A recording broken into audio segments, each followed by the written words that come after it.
Welcome to my YouTube channel. আজকের এই ভিডিওতে আমি দেখাবো যে অটোক্যাডের খুব বড় একটি সমস্যা। যখন কোনো হিডেন লাইন আমরা ড্র করি, তখন সেই হিডেন লাইনটা আমাদের শো হচ্ছে না।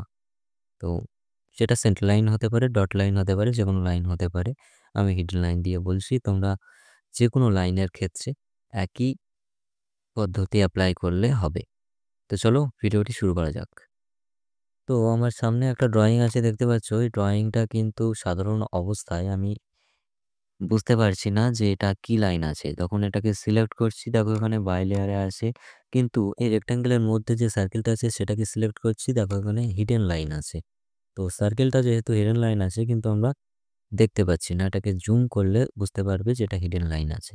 তো এটাকেই আমরা যাতে করে ভিজিবল হয় সেটার জন্য কি করব, কিবোর্ড থেকে প্রেস করব LTS, দেন এন্টার প্রেস করব। দেখবো যে ডান দিকে একটি বক্স ওপেন হয়েছে যেখানে আমরা ভ্যালু বসাতে পারবো। এই জায়গাতে আমরা একটু ভ্যালু বাড়িয়ে দেখব। তো দেখো আমার ভ্যালুটা একদমই কম আছে, 0.01 আছে। তো এটা তোমাদের থাকতে পারে, যদি 1 থাকে সেক্ষেত্রে সেটাকে বাড়িয়ে 10 করব, যদি 10 থাকে সেক্ষেত্রে সেটাকে বাড়িয়ে 20 করব, 30 করব। এইভাবে আমরা ইনক্রিজ করে দেখব। ওকে, তো ইনক্রিজ করে দেখার পর দেখব যে এটা চেঞ্জ হয় কিনা। তো আমি এখানে ভ্যালুটা 0.01 আছে, তো আমি এটাকে 1 করে দিচ্ছি, দেন এন্টার প্রেস করছি। তো 1 করলে দেখো আমার ভ্যালুটা বেড়েছে, কিন্তু একটু বেশি হয়েছে মনে হচ্ছে। তো LTS এন্টার প্রেস করলাম, আবার 0.5 করে দিলাম, এন্টার প্রেস করলাম। তাহলে দেখো যে আমার যে হিডেন লাইনটি সেটা কিন্তু প্রপারলি ভিজিবল হয়েছে।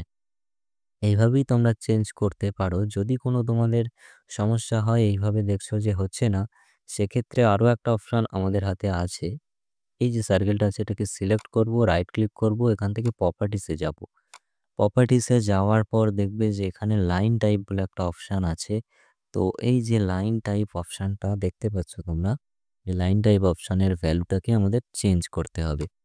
তো কত করব, এখানে যেটা থাকবে আমাদের, তো সেটার বাড়িয়ে কমিয়ে দেখতে হবে। যেহেতু 1 আছে, আমি 0.1 করে দেখছি কি আসে।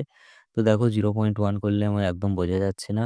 এটাকে 2 করি, তাহলে বড় হয়ে যাচ্ছে। তো দেখো কিন্তু LTS করে যে সিস্টেম, এখানেও কিন্তু সেই একই সিস্টেমে তোমরা করতে পারছো।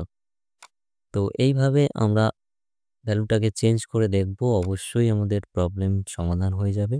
অ্যান্ড ভিডিওটা দেখে যদি অবশ্যই কিছু জানতে পেরে থাকো, তাহলে অবশ্যই আমার চ্যানেলটি সাবস্ক্রাইব করে বেল আইকনটা প্রেস করে দিও, কারণ তোমাদের সাবস্ক্রাইব এই চ্যানেলটার জন্য খুবই জরুরি।